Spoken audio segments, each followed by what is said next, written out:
y que el cumplimiento de estas pudiera bastar para que no se tuviera que crear un ejército burocrático de inspectores y que podría devenir no solamente en una falta de eficiencia, sino también en aspectos de corrupción para el cumplimiento únicamente en el papel. Y completando con esto, hablar de que cuando hablamos de la justicia laboral a la que aspiramos, pues desde luego que estamos contemplando que los derechos humanos que se mencionaron en varias ocasiones, o sea, están comprendidos dentro de esto. O sea, la justicia laboral a la que estamos aspirando es parte de los derechos laborales y no son paralelas y mucho menos son se contraponen. Y pedirles que se reconsidere, no se ha hecho mucha mención al respecto, lo que es el futuro laboral de manera global, de modo de que tomemos en cuenta que las condiciones en las que se va a dar la empleabilidad en el muy corto plazo, que ya se está dando, se va a cambiar las condiciones. Usted preguntaba hace un momento que si sigue vigente las 8 horas que hace 100 años fueron un logro sindical. No solamente no van a estar vigentes, ya no lo están. O sea, ya hay mucho trabajo que se realiza fuera de los centros laborales, ya hay mucho trabajo que no se calcula por el número de horas empleadas y donde no importa el género de quien lo desempeñe, sino la calidad del proceso que se ejecute. Si en esta revisión o en este trabajo que se está haciendo no se toman en cuenta estos aspectos, vamos a arrancar ya con un retraso en el enfoque. Estamos a tiempo todavía de incluir estos conceptos, darle la flexibilidad que nos permita irlas incorporando en la manera en la que previsiblemente se están dando. Gracias. Muchas gracias. Le damos la palabra al senador Miguel Ángel Lucero, por favor. Sí, senadora, muchas gracias. Tomo la palabra. Se ha mencionado 3 veces el tema de las estancias. Veo que ninguno de los compañeros participantes lo ha tomado y me permito tomarlo yo. Acortar esta brecha entre hombres, mujeres, que en el caso de las estancias pues es entre padres, madres de familia, pues va muy relacionado, va muy de la mano con tener espacios adecuados, dignos, donde podamos pues dejar a los niños. Dentro de la nueva reforma educativa, pues ya va incluida la figura, la obligatoriedad del Estado para brindar la educación infantil, la educación a la primera infancia. Se habla mucho de que si la Cuarta Transformación quitó el programa de estancias infantiles. Básicamente, pues la 4T no ha cerrado ninguna estancia, solamente se cambió la forma de cómo se administraban los recursos y esto les ha permitido a padres y madres de familia pues hacer un mejor uso de este recurso. Y al decir mejor uso es pues elegir dónde se deja a los niños. El del estado de Durango, que es de donde yo provengo, han cerrado 30 estancias infantiles hasta hace un mes que tuve la cuenta y pues ya sabrán ustedes cuáles son las 30 estancias que han cerrado. Las que no tenían niños, las que tenían factores infrahumanos, las que tenían espacios muy confinados y pues que los padres de familia ya no las favorecieron. Hay una propuesta que traemos el grupo parlamentario de mi partido para dentro de las reformas secundarias que vamos a empezar a abordar a partir de septiembre en el siguiente periodo ordinario, de cómo ir incluyendo a todos los niños y niñas de México en verdaderos centros de desarrollo infantil, sin quitar modelos de estancias, de guarderías, pero sí viendo que el gobierno participe de una manera más efectiva en proveer una verdadera educación, una verdadera formación a niñas y niños y pues un verdadero cuidado, un verdadero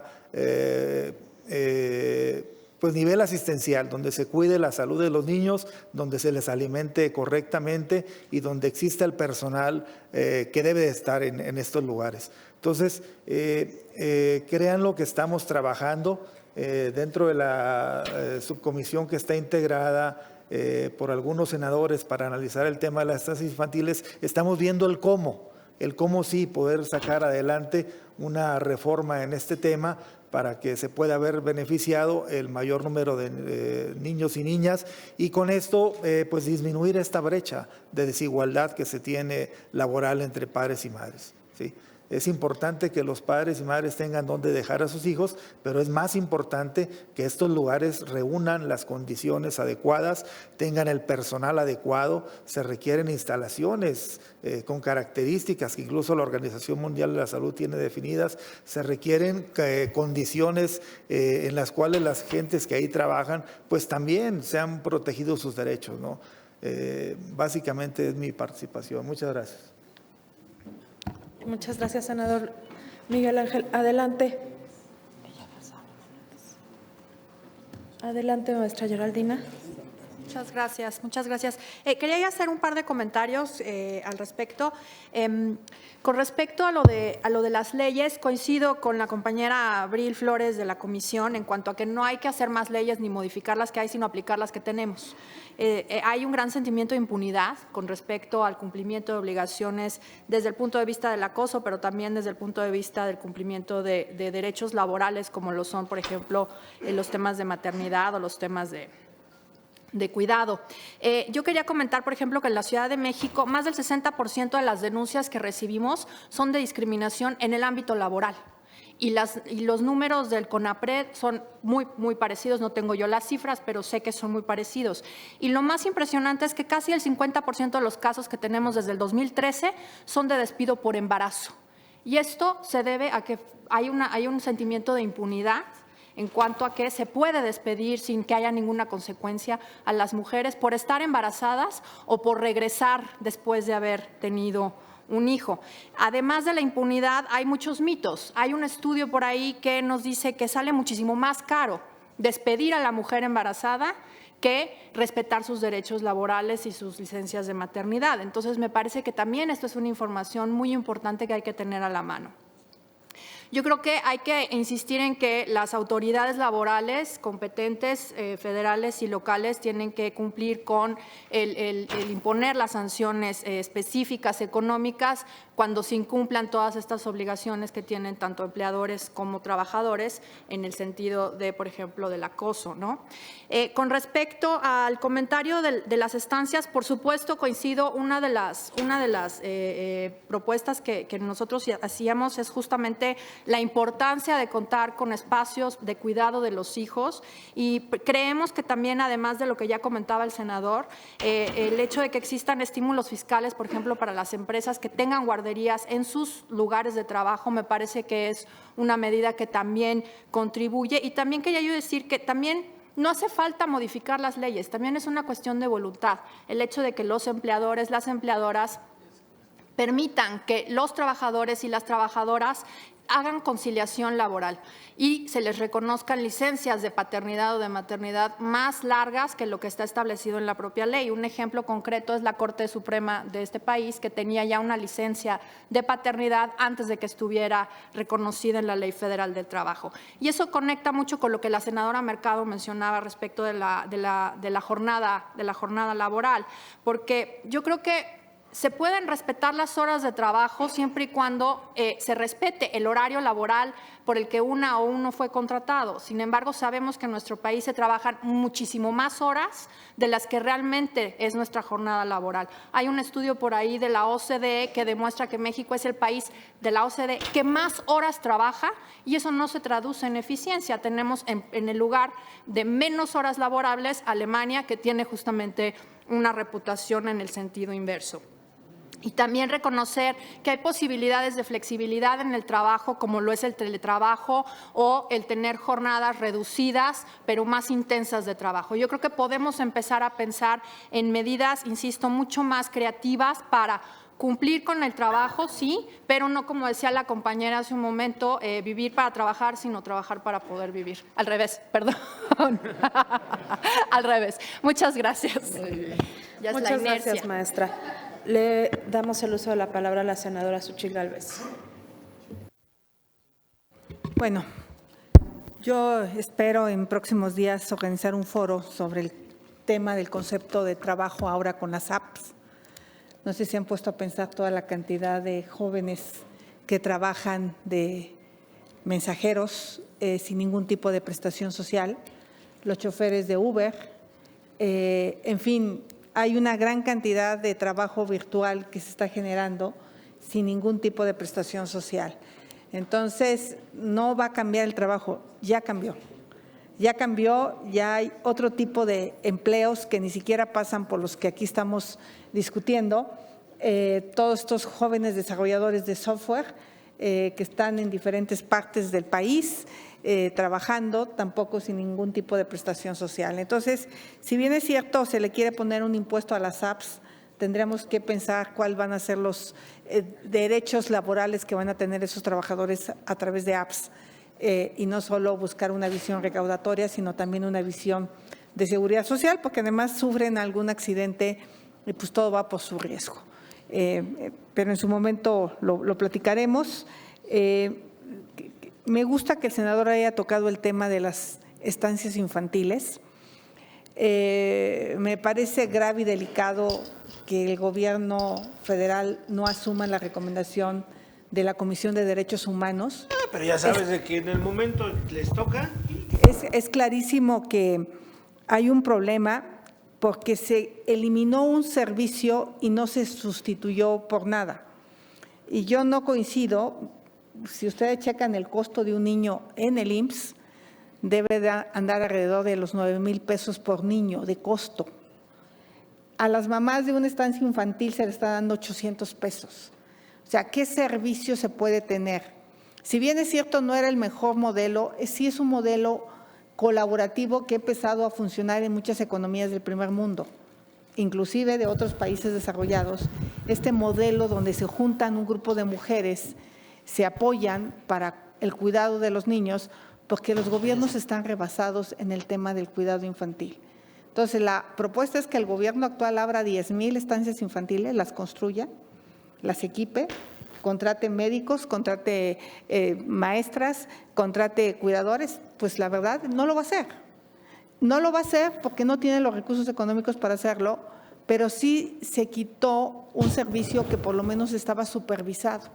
Si quieren, pobremente supervisado, pero existía una permanente supervisión del DIF, del propio Secretaría del Bienestar, que hoy, pues al no existir este programa, dejaron de estar supervisadas estas instancias. Entonces, no va a haber posibilidades de que las mujeres nos incluyamos al mercado laboral de manera plena si no hay la seguridad social para las mujeres, en el sentido de tener estancias infantiles. Ni siquiera el Seguro Social puede satisfacer las demandas de sus trabajadoras y de sus trabajadores. Tiene que subrogar estancias infantiles con las consecuencias que todos conocemos de lo que pasó con la guardería ABC. Y bueno, creo que ese gran debate lo tenemos que dar aquí en el Senado. ¿Qué modelo va a sustituir a este que se está cancelando? Porque ahorita pues muchas estancias infantiles no han cerrado con la promesa de que les van a pagar de acuerdo a los amparos que han ganado. Pero ¿qué vamos a hacer en el siguiente PEF? ¿Le vamos a seguir recortando los recursos a este modelo o vamos a crear nuevas estancias? Bienvenido el que sea. Yo no estoy de acuerdo si era bueno o era malo, pero quitaste uno y no pusiste otro. Entonces yo creo que pues sí es un tema muy importante para las mujeres, el tema de las estancias infantiles, y me parece que se tendrá que hacer algo relevante en la materia para que más mujeres puedan ingresar al mercado laboral. Gracias. Tiene la palabra la senadora Patricia Mercado. Bueno, yo creo que una de las, digamos, de las conclusiones, para no centrarnos solamente en el tema de estancias, aunque, digamos, efectivamente el acuerdo unánime, ¿no?, del Senado de la República fue decirle al gobierno: tienes derecho a cambiar, eres un gobierno nuevo, hay una visión nueva. Sin embargo, no terminemos con esto hasta que no tengamos algo nuevo, ¿no? Fue finalmente el exhorto que el Senado le hizo al gobierno. Vamos a analizar, vamos a hacer un diagnóstico, que aquellas que efectivamente no estén funcionando se cierren, y vamos a analizar, ¿no? Porque efectivamente el tema no es estancias infantiles para los niños pobres, ¿no?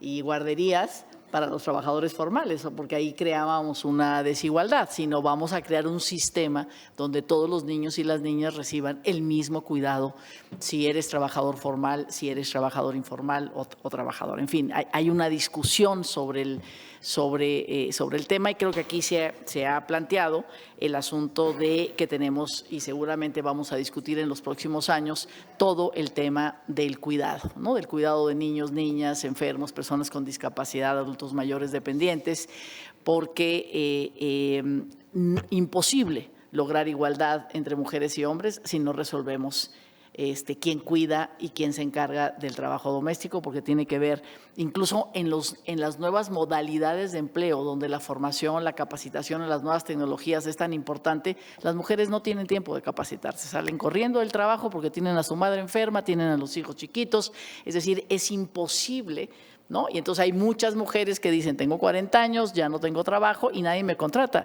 No es un problema de que no la contraten porque tiene 40 años, es un problema que no tiene las habilidades y las capacidades laborales para que pueda ser contratada. Entonces, no hay posibilidades de mayor igualdad si no pensamos en cómo vamos a resolver los temas del cuidado, ¿no?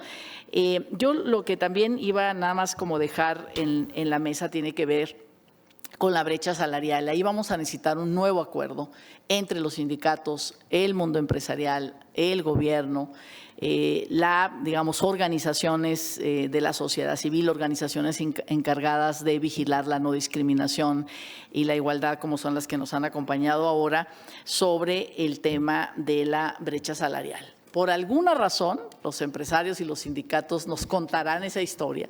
Por alguna razón, tenemos efectivamente ratificado el convenio 100 de igualdad salarial, y en la Ley Federal del Trabajo, en lugar de decir igual salario por trabajo de igual valor, tal y como dice el convenio número 100, pusimos igual salario por trabajo igual, ¿no?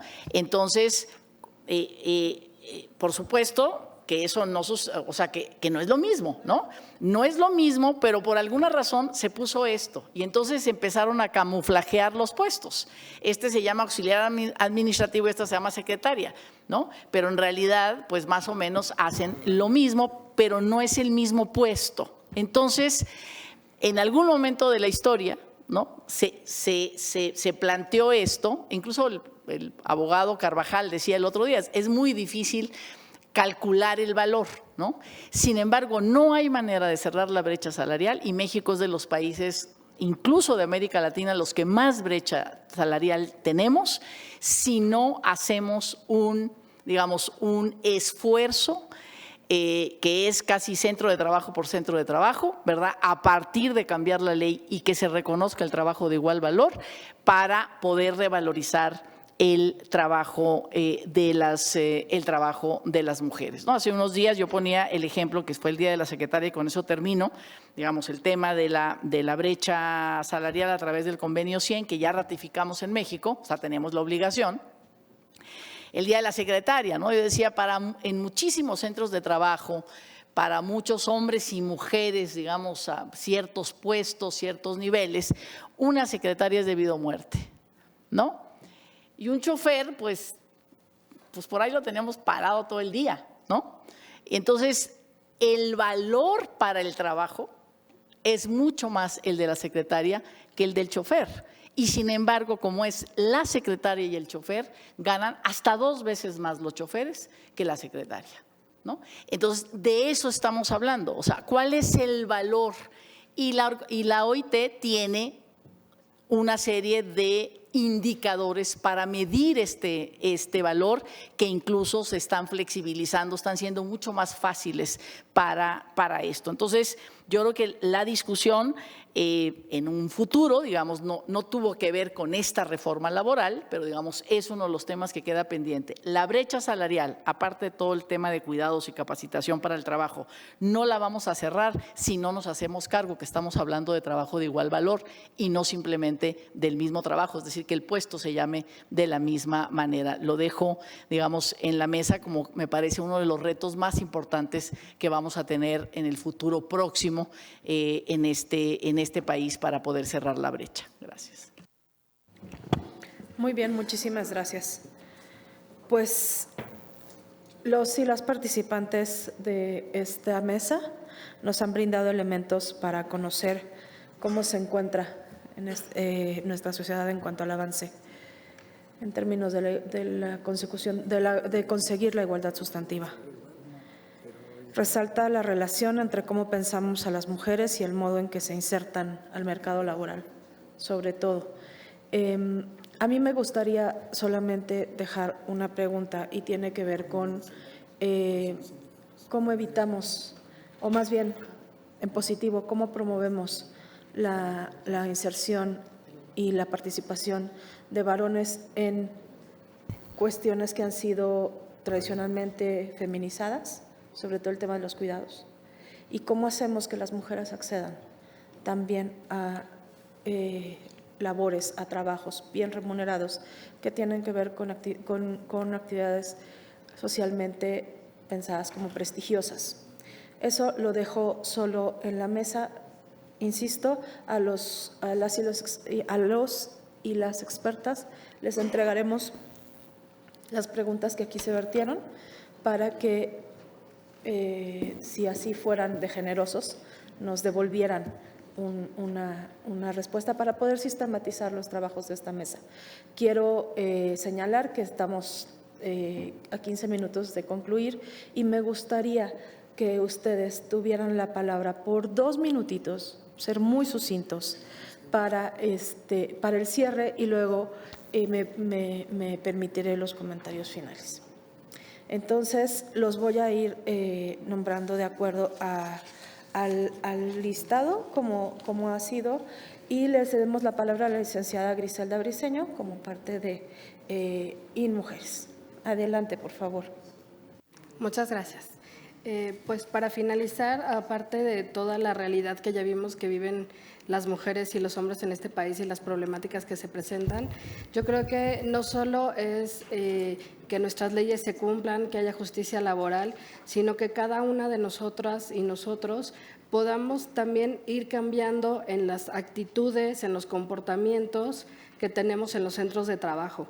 Sí, esta política es como la política de ética, como la política antirrobo en los centros de trabajo. Así de seria se tiene que tomar, así se tiene que aplicar, y si hay cero tolerancia en los casos de robo, que haya cero tolerancia en cualquier caso de discriminación y violencia, sobre todo en los casos de hostigamiento y acoso sexual. Creo que también tiene que ver con la seriedad con la que tomamos el tema, tiene que ver con conocimientos quizás en algunas ocasiones o formación que hace falta en algunas personas, pero en las actitudes, en la práctica y el respeto que tengamos entre nosotras y nosotros vamos a poder generar cambios reales.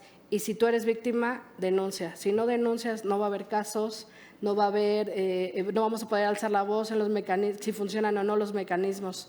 Eso es, yo creo que lo que tenemos que tener en cuenta. Muchas gracias. Muchas gracias. Adelante, maestra Geraldina González de la Vega. Sí, muchas gracias.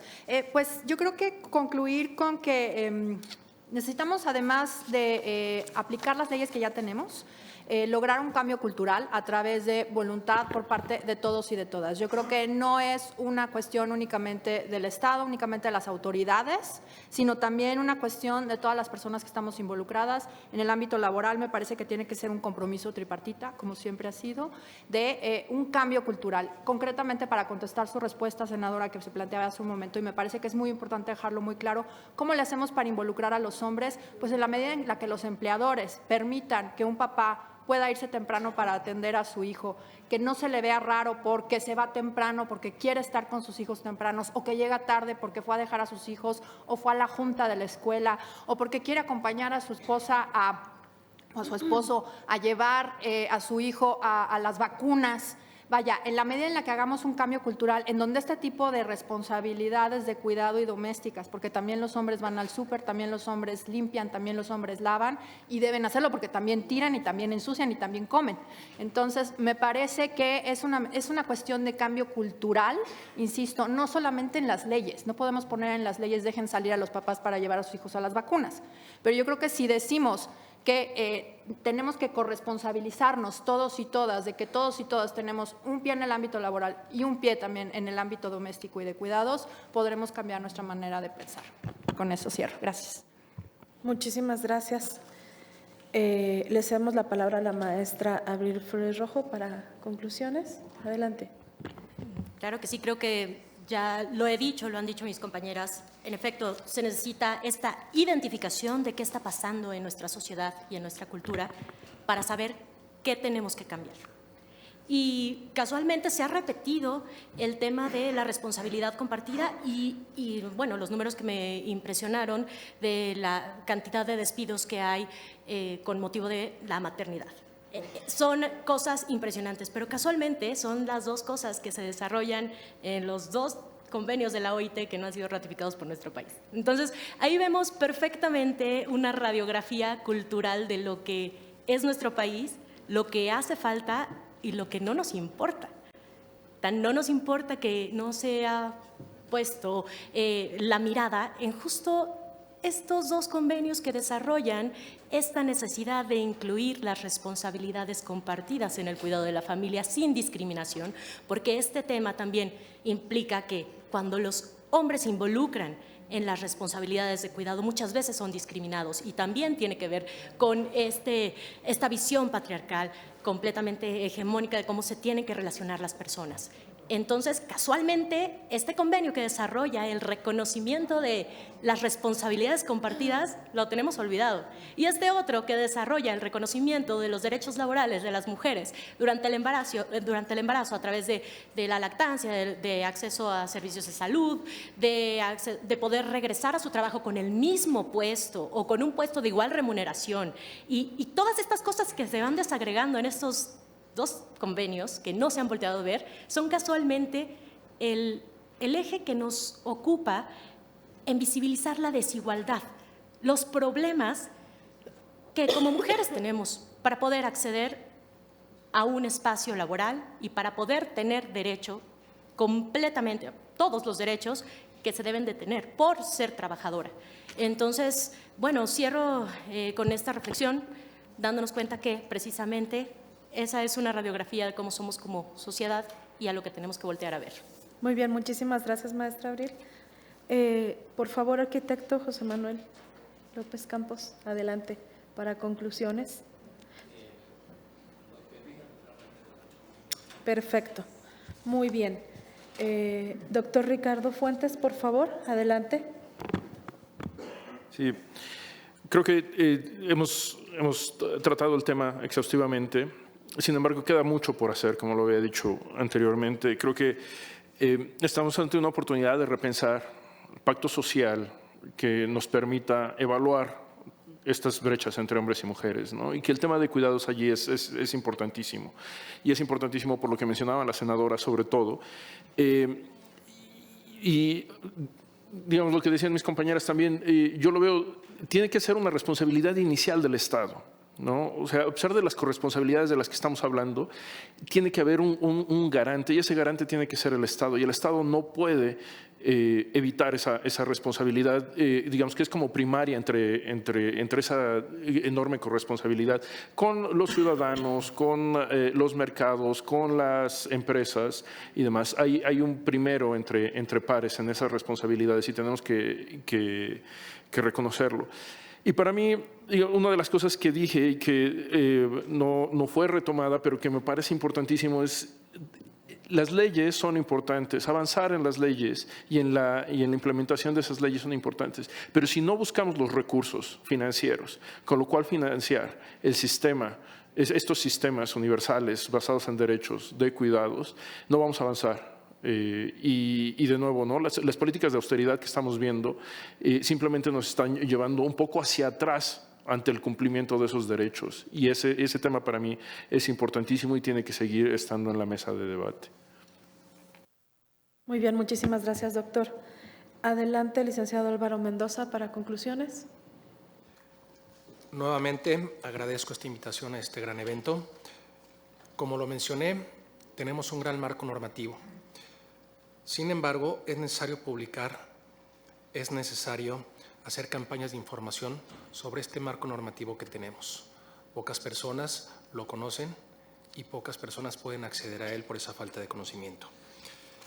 Igualmente considero que es necesario incentivar la educación, otorgar becas, otorgar apoyos económicos para fomentar inscripción, permanencia y conclusión de los individuos en todos los niveles escolares. También considero incentivar participaciones en actividades económicas, deportivas, recreativas o culturales de todos los individuos. Y más aún, insisto, incentivar la oferta de estancias infantiles mediante estímulos fiscales. Para mí, esas son las proposiciones y conclusiones que puedo hacer. Gracias. Muchísimas gracias.